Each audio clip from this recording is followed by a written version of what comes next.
precioso de la oración. Ahora, permítame en cuanto a la oración decir algo bien importante. El Señor Jesucristo solamente dejó una oración modelo para su iglesia: el Padre Nuestro. Yo recuerdo cuando era un adolescente que Roma Católica lo cambió 2 veces, el Padre Nuestro.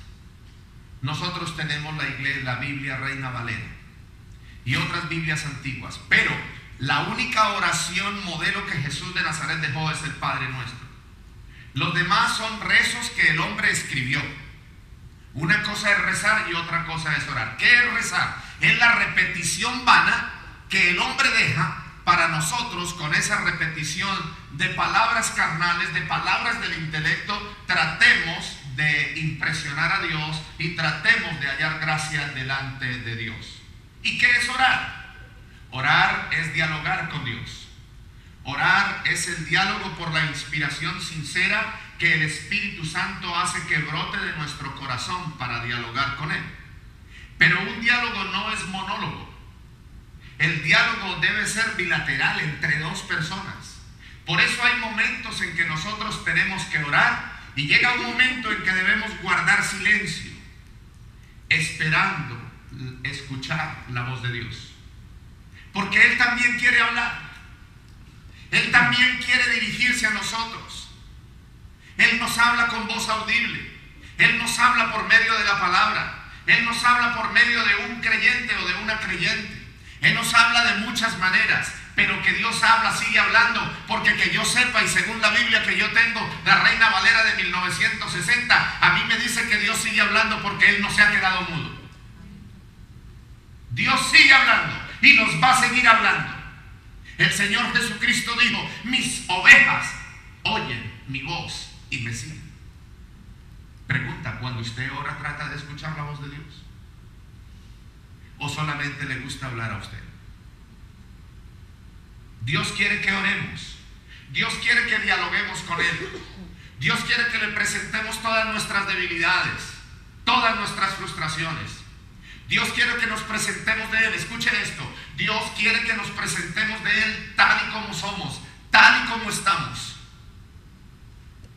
El que va a hacer la obra se llama Jesús de Nazaret. Muchas personas vienen buscando un consejo y nos dicen: pastor, yo he querido cambiar y no puedo. Yo he tratado de dejar esta y estas cosas y no he podido. O las dejo por un tiempo y vuelvo y caigo. ¿Sabe por qué vuelven a caer? Porque usted ha tratado de solucionar su problema a usted. El día que sea Dios quien lo soluciona, lo quita para siempre. Amén. Cuando Él me desató a mí, me desató totalmente. Me cambió para siempre. Fue tan profundo el cambio que hizo el Señor en mi vida, que recuerdo una hermana que se llama Gilma Ruiz, vive en Orlando, Florida, me dijo: mijo, pero a usted dio con Dios, con usted, a usted se le fue la mano a Dios con usted, porque lo cambió demasiado. No podían entender el cambio que Dios había hecho en mi vida. Así que, mis amados en Cristo, tenemos que buscar a Dios, tenemos que orar al Señor. Pero tenemos que, cuando oremos, tener paz en nuestro corazón, tener paz en nuestro interior, tener paz en nuestra alma, paz en nuestra mente, paz en nuestras manos, para que podamos presentarnos delante del Cristo de la gloria. Y entonces buscar el rostro de Dios. ¿Qué es lo que la gente busca cuando ora? Escuche esto, y es el gran error de la mayoría de los cristianos. ¿Qué buscamos?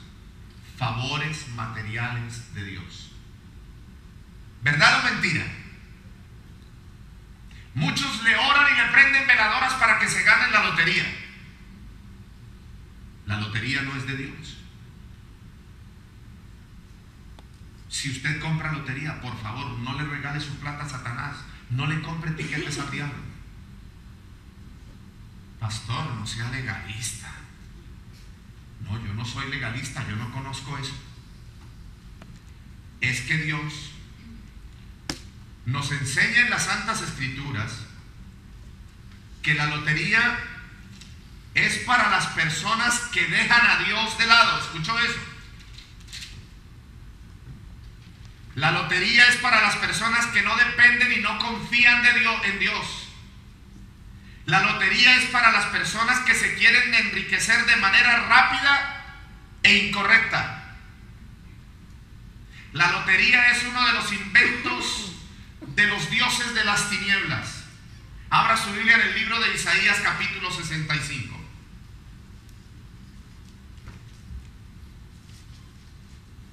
Por eso Dios dice que nos arrepintamos de corazón, para orar y buscar su rostro.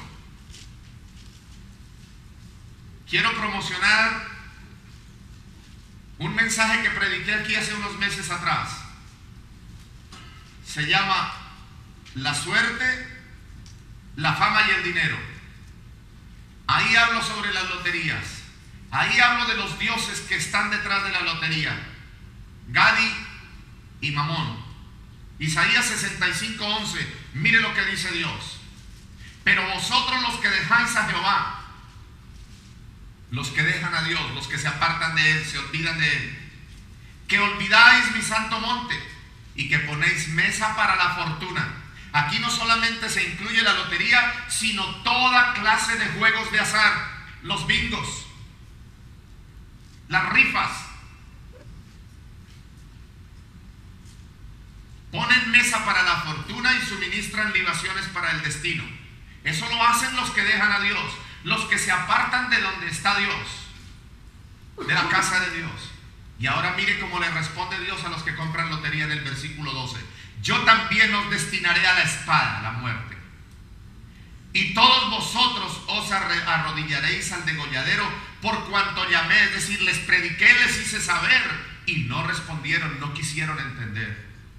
Hablé y no oíste, se hicieron los sordos, sino que hiciste lo malo, comprar lotería, aunque dicen que es bueno.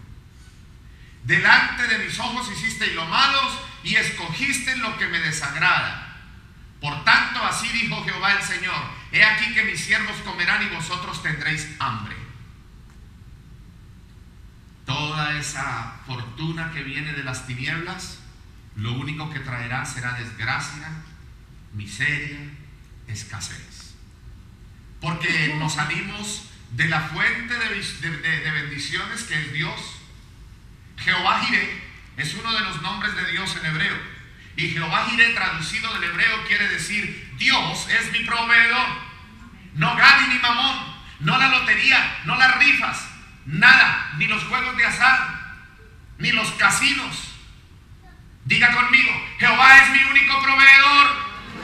A Él escucharé, a Él oiré, haré su palabra y seguiré en justicia, caminando de la mano con Cristo, para que su vida, su voluntad y su palabra se haga realidad en mi vida, para gloria de Jesús y bendición de mi vida. Amén y amén. No lo estoy inventando, lo estamos viendo en la palabra de Dios. Dios dice que debemos orar no para pedir y buscar bienes materiales, bendiciones materiales, sino para buscar su rostro, para estar en su divina presencia. Ese es el motivo de la oración.